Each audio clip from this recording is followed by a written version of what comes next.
네, 안녕하세요. 브레인테크 강사 이승원입니다. 제 채널은 뭐 교육 채널이기도 하고, 그러니까 아이들 교육 채널보다 어머님들 교육 채널이에요. 그리고 또 하나의 특징이 뭐냐면은 고발 채널이에요. 지금 사회에서 잘못된 것들, 그 다음에 뒤에서 일어나고 있는 일들, 이런 것들에 대해서 어머님들한테 알려주는 거예요. 어머님들이 눈으로 보는 거는 거의 뭐 아침에 눈 떠서 만약에 어린이집을 보내고 유치원을 보내고 또 그렇지 않은 집안도 있지만은, 그리고 나서 아이를 몇 시에 보는지 모르겠지만은 보통 어머님들은 한 4시에 보는단 말이에요. 왜 애를 태어나게 한 다음에 아침에 학교 가듯이 보내고 왜 저녁에 데리고 오냐고. 뭐 맞벌이 부분은 어쩔 수 없지만은 그것도 문제야. 일하는 것도 굳이 가지 않아도 되는데 쓸데없이 그 책육아나 뭐 이런 걸 하다가 애들 망가지니까는 도망간 엄마들도 있어. 일터로. 그래 놓고선 종일 거 보내고 거기에다가 또 태권도 학원 막 보내면서 거기서 토요일 일요일까지 여행 다니는 이런 대로 해가지고 육아 자체를 안 하잖아. 그러니까 이런 것도 있고, 그러니까 실질적으로 아이를 보는 시간이 거의 없어요. 그러다 보니까는 아이를 보기 전에 나타나는 여러 가지 아이들이 당하는 일들이 있어요. 그것들을 제가 얘기를 해주는 거예요. 그것까지 얘기를 해줬는데도 불구하고도 보내겠다 하는 사람들도 있겠지. 그리고 우리 아이가 당하고 있어도 보내는 사람도 있고, 또 제가 얘기하는 거에 막 뭐라고 하는 사람들은 가해자일 가능성도 있어요. 그리고 내가 이렇게 영상에다가 얘기를 하는 것들을 잘 못 알아들으시는 분들도 많아. 그러니까 대충대충 보니까 그런 거야. 그러니까 그 짤막한 그 20분도 안 되는 내용도 제대로 못 알아듣고 나한테 막 따지시는 분들이 있어요. 좀 요점 파악을 좀 잘 못해. 왜냐면은 요즘 막 쇼츠를 많이 보고 인스타를 많이 보기 때문에 시간이 2분, 3분만 넘어가도 잘 이해를 못해, 엄마들이. 그래서 내가 말하는 것들을 이게 좀 잘 듣고, 아니, 이해가 안 가면 한 번 더 들으라고. 그러면은 이해가 가거든. 대충 한 번 듣고 자기가 생각하는 걸 안 맞으면은 이게 그냥 색안경 끼고 보니까는 내가 말하려는 의도 파악을 못 하잖아. 그런 것들이 있어요. 지금 얘기할 거는 두 가지예요. 하나는 영화기 책육아랑 두 번째는 학원 문제예요. 이 학원 문제는 제가 나중에 한번 풀강의를 한번 올릴 거예요. 지금 학원이 어떻게 바뀌고 있고 학원에 의해서 망가지는 아이들 이런 것들에 대해서 할 건데, 일단 첫 번째, 이게 책육아 자체가 36개월 이전의 책육아는 나온 지가 이제 4년 됐어요. 정확하게 따지면은 그 돌잡이 책육아가 나온 게 2018년 때 나왔고 2019년 2020년이지 2020년도에 그 논문 육아하는 개로 인해 가지고 이렇게 전국화가 된 거예요.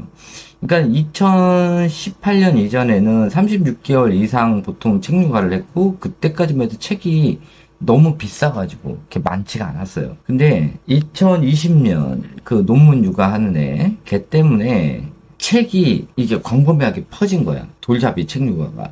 논문 들이대면서 했기 때문에. 근데 그거를 믿는 것 자체가 조금 어이가 없긴 한데, 하여튼 그런 상황이고, 그리고 나서 당시 8년 전, 7, 8년 전만 해도 그때 하은맘하고 푸르미 아빠 그 쪽에서 만든 그 책으로 인해 가지고 당시 애들이 학교 갈 때쯤 돼 가지고 만화책 중독, 그 다음에 책을 더 안 읽는 이런 것들이 생겼어요. 지금하고 똑같은 거지. 그게 7, 8년 전에 한번 있었던 거야. 그러다가 약간 소강 상태에 있다가 그걸 다시 부활시켜 놓은 게 그 논문 육아 하는 애. 걔가 이제 부활을 시켜 놓은 거고, 그걸로 돈 좀 번 것 같아.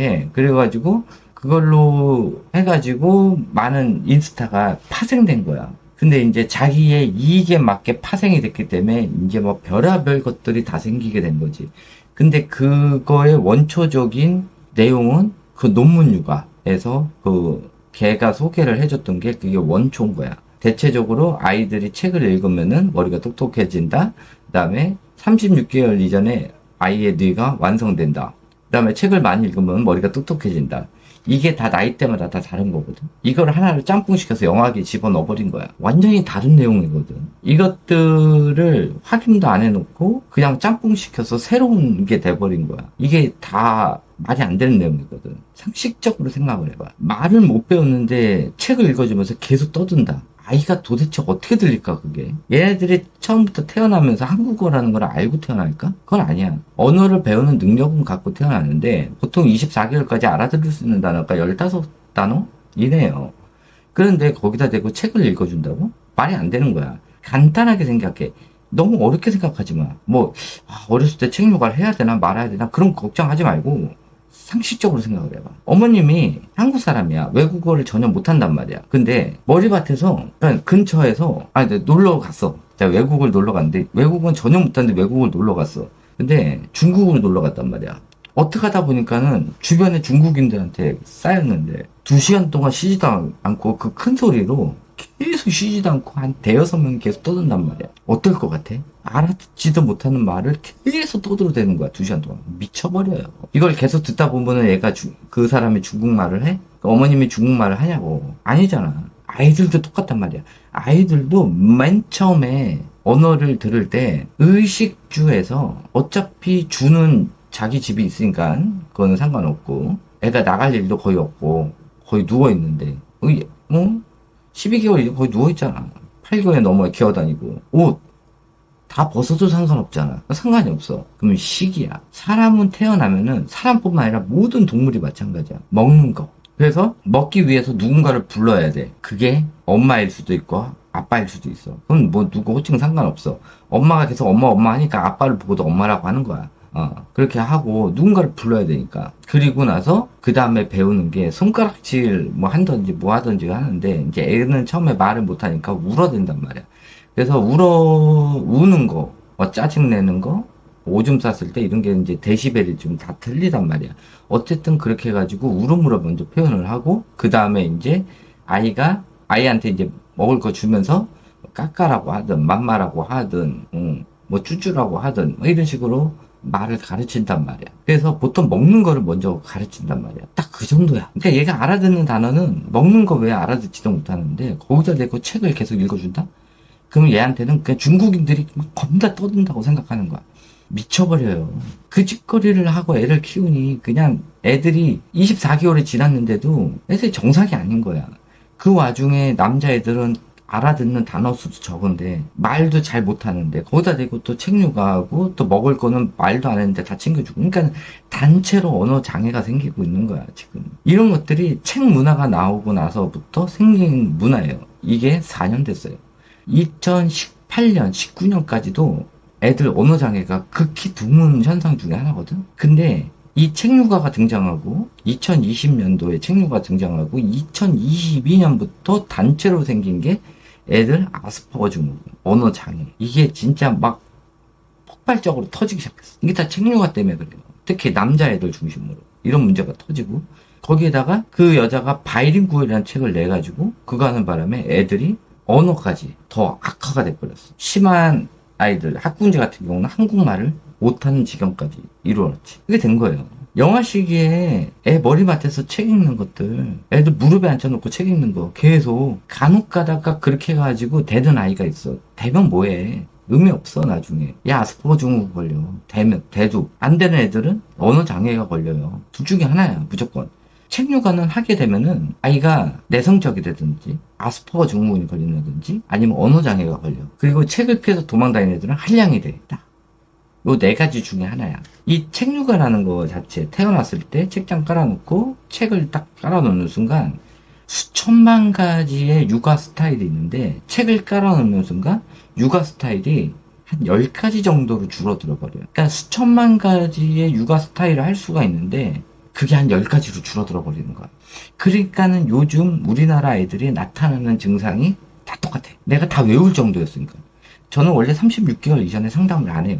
다양하게 키우니까. 근데 이 책 육아가 등장하고 나서 다 외웠어. 뭐해서 이렇게 됐어요? 아, 그러면 이렇게 됐겠네요. 뭐 아니면 도야. 이 책 육아라는 게 이게 극단적인 육아거든.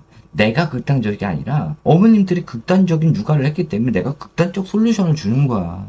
이거를 안 하기 위해서는 극단적 방법밖에 없거든. 처음부터 잘못된 방법을 했기 때문에 그거를 뒤에 엎어야 되거든. 무슨 의미냐? 이 사람이 술을 많이 마셔. 그래서 간암이 걸리고 간경화가 걸리고 황달이 오고 몸이 점점 약해진단 말이야. 이 사람들을 안과 가서 치료해야 돼? 얼굴이 누렇게 뜨면 피부과 가야 돼? 아니잖아. 뭐를 해야 돼? 술을 끊어야지. 근데 주변에서 아우 술 그냥 조금씩 마셔. 아니면은 과일주를 마셔. 뭐 이런 식으로 해주는 데를 가는 거야. 난 술 끊기는 싫어하는 거야. 그러니까는 조금 더 약한 술 이런 데를 찾는 거야. 근데 나는 뭐라 그래? 술 끊으세요. 술 끊으면 다 해결돼요. 그랬더니 나보다 극단적이래. 그런 거야. 지금 얘기하는 것들이. 내가 극단적이 아니고 내 육아를 하는 사람들이 극단적이 아니야. 원초적인 문제가 있으면은 그거를 해결을 해야지. 그럼 뭐 책을 조금씩 읽어야 돼요. 뭐 조금 뭐 낮에만 읽어야 돼요. 하루에 한 권씩 읽어야 돼. 그게 그 소리야. 술을 먹어가지고 음주 중독이 됐는데 술 중독이 됐잖아. 그런데 과일주를 먹어야 되는지 위스키를 먹어야 되는지 포도주를 먹어야 되는지 그런 솔루션을 원하는 건 안 돼. 나는 안 그렇거든. 원인이 있어가지고 몸이 나빠졌으면 원인을 제거를 해야 되는 거야. 그게 맞는 거예요. 자, 그래서 내가 책육아를 하지 말라는 거야. 책육아 하면은 애들 나타나는 증상이 초등학교가 됐을 때 대체적으로 다 비슷비슷해. 몇 가지로 좀 나뉘긴 해. 한 네다섯 가지를 나누긴 하는데 다 똑같은 현상이 나와. 그리고 거기 영어까지 들어가면은 더 악화되는데 책육아나 영어랑 합쳐져 버리면은 대체적으로 멀쩡하게 성장을 하지 못해요. 그래서 우리나라 지금 현재 아이들의 학폭이 굉장히 심한 아이들이 다 영유 출신 아이들이 굉장히 많아요. 그러니까 영유를 성공을 했던, 영유 다니면서 실패를 했던 그 영유라는 걸 걸쳐가지고 간 애들이 애들을 괴롭히고 때리고 왕따를 시키고 주로 많이 그래요. 그래서 학군지 애들은 성격이 다 비슷비슷해요. 나쁜 성격으로. 그냥 다 외웠어 저는. 공식이야 공식. 그런 거야. 자, 이번에는 학원 문제를 얘기를 해볼게. 내가 학원에 관련된 영상들을 좀 올렸어. 요전에 베스트 3 위험 학원을 얘기를 했는데, 내가 얘기를 했잖아. 학원 내에서 영어를 배우든, 격투기를 배우든, 축구를 배우든, 그걸로 인해 가지고 아이가 그거를 배워가지고 온 거는 별개 문제예요. 어쨌든 뭐 어렸을 때 영어를 배우면은 좋은 것보다 나쁜 게 더 많지만은 그건 별개 문제야. 자, 어떤 문제를 얘기를 하려고 했냐면은 거기 오는 애들이 책육아에서 실패를 하고 영어하다 스트레스 장애가 걸리고 막 이런 애들이 온단 말이야. 그러면 얘네들이 엄마가 보내니까 갔어. 재밌어서 할까? 아니, 이 공부라는 거에 놀이만 붙이면은 이게 놀이식인 줄 알아. 아이들을 학대하면서 놀이식으로 하면 놀이식 학대야? 아니, 놀이식 교육이 되는 거야? 학대를 하는 거 아니야, 지금. 영아기 때, 그러니까 영유아기 때 학교 가기 전에 우리 아시아권에서는 맞지도 않아, 우리나라는. 그리고 한국말도 제대로 못하는 애들 영어 가르치는 것 자체가 이게 학대야, 학대. 한국말도 못하고 지금 말도 못하는 애한테 책을 읽히는 것 자체가, 책을 해보는 것 자체가 학대란 말이야. 아이가 태어나자마자 요즘 인스타에서 한글 가르치기 프로그램이 있더라고. 아이가 태어난 게 무슨 죄라고 태어나자마자 한글을 가르쳐. 미친 거 아니야. 이런 게 다 학대야. 학대를 하는데 놀이식으로 하면 이게 학대가 아닌 게 돼? 학대야. 어렸을 때 한국에서 우리나라는 단일 민족 국가란 말이야. 그리고 한국어 같은 경우는 고급 언어야. 영어는 중급밖에 안 돼. 그런데 이 고급 언어도 못하고 이 지금 한국말만 했던 애들도 중고등학교 때 잘 이해를 못하고 수업 진도를 못 나가고 있는데 이 어린 나이에 얘가 알아들어야 될 단어 수가 만약에 입학하기 전까지 5천 단어다. 그러면은 영어를 시키면은 얘네들은 3천 단어밖에 몰라.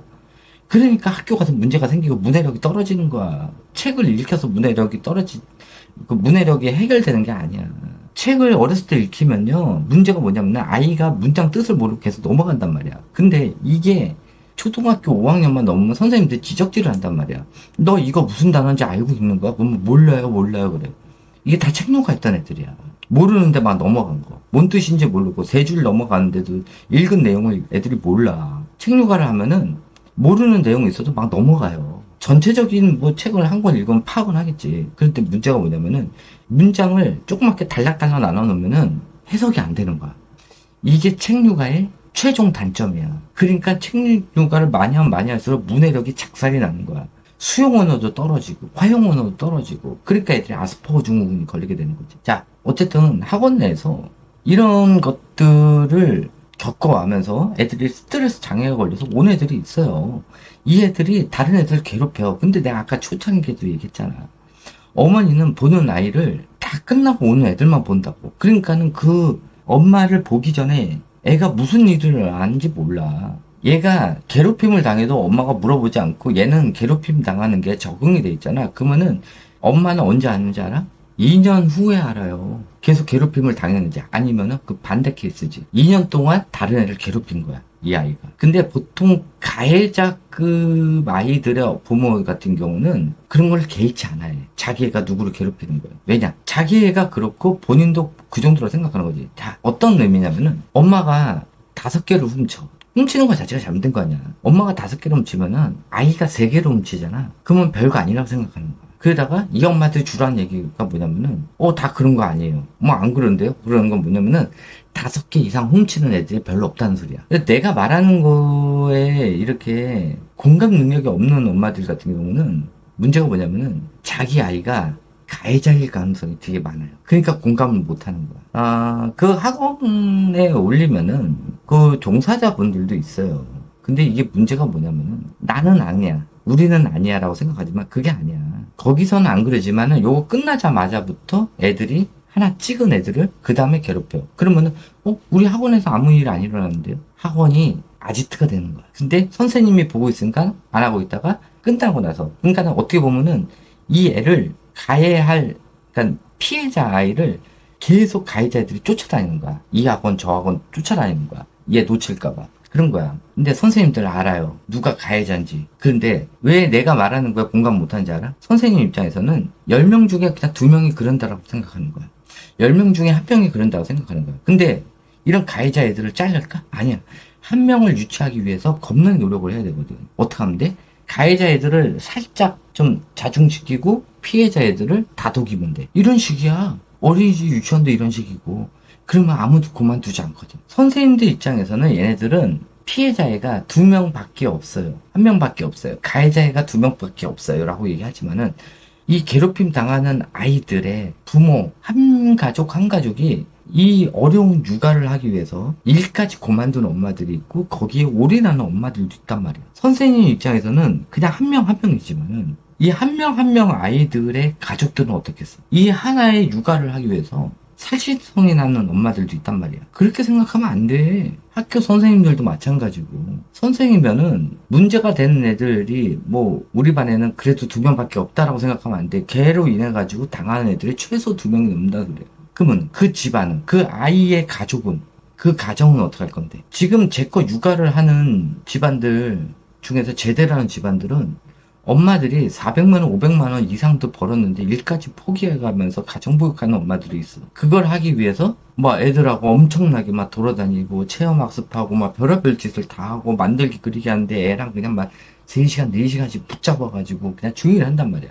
그렇게까지 해가지고 애들을 유아기 쫙 키워놨는데 학교 가서 학원 하나 잘못 보내가지고 이런 가해자, 그러니까 학원 선생님들이 별거 아니라고 생각하는 그냥 가해자 1명, 2명, 얘네에 의해 가지고 얘가 그냥 그 7년의 인생이 그냥 작살날 수도 있어. 그 한순간에. 너무 쉽게 생각하면 안 돼. 그리고 또 하나의 문제가 뭐냐면은 내가 학원을 뭐라고 하면은 우리 학원은 아닌데요가 아니야. 우리나라의 문제점이 뭔지 알아? 같은 문제적인 그룹이 있어. 근데 몇 군데는 아니야. 그러면은 몇 군데 아닌 그룹에서 따지는 거야.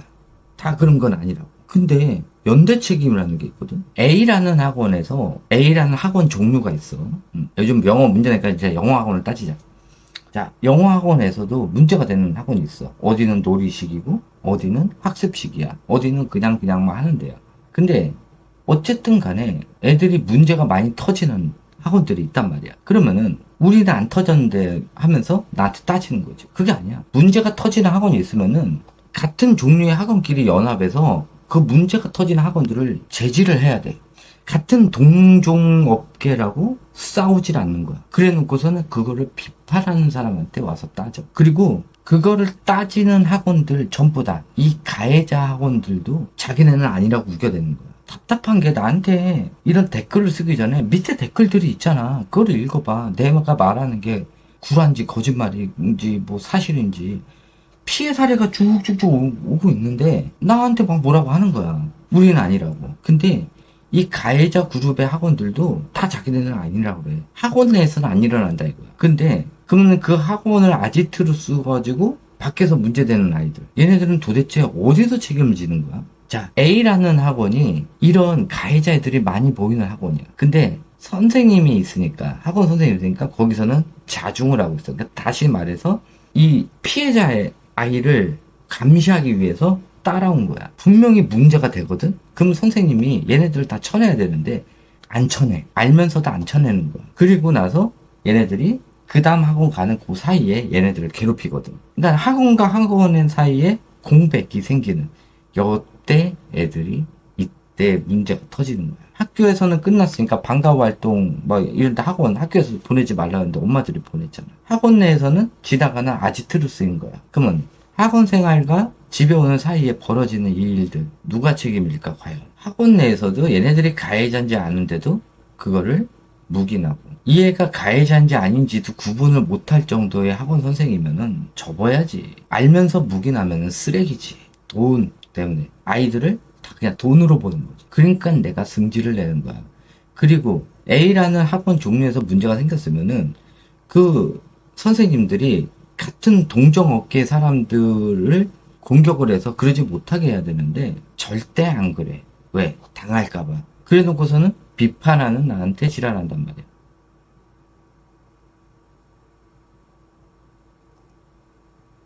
지역마다 다 그런 지역도 있고 안 그런 지역이 있어. 중요치 않아. 왜? 문제가 생기면은 그 집 아이는 인생 조지거든. 그러니까는 저 같은 경우는 보통 그냥 아무거나 모르고 하는 게 아니라 상담 양 대비해서 그 업체를 까는 거야. 그리고 상담이 많이 들어오는 시점이 있어요. 그때 많이 문제가 생겨요. 왜? 동시다발로 그쪽 학원을 다녔던 애들이, 그 엄마들이 동시다발로 전화가 오니까. 그러면은 그거를 나는 취합을 해가지고 강의로 올리는 거야. 그러면 그쪽 업계에서 일하는 사람은 지랄지랄 하겠지. 내가 이런 거를 올렸다고 하면은 그 동종업계에 일하시는 분들은 그 사람이 목소리를 내서 다른 동종업계 사람들이 못하게 막아야지. 왜 나한테 지랄거냐. 우리 내 밥줄이라고. 그러면서. 하여튼 이게 다 끼리끼리 놀아. 내가 그래서 화를 내는 거야. 그러면 안 돼. 애들 하나하나도 다 인생이 있는 거야. 자기 밥줄만 생각하면 안 돼. 그렇게 밥줄 생각하고 아이를 위해서 한다고 하면은 동종업계 사람들을 까. 날 까지 말고. 그러면 내가 안 깔 거 아니야. 지금이야 내가 구독자가 이제 1만 명이 안 되지만은 3만, 4만만 넘으면은 10만까지 두 달이면 찍어. 내가 구독자 10만만 찍잖아. 어깨들 다 날라가. 그 전에 뭔가 해결을 해야 돼. 그 전에 내 목숨이 더 위험하겠지만.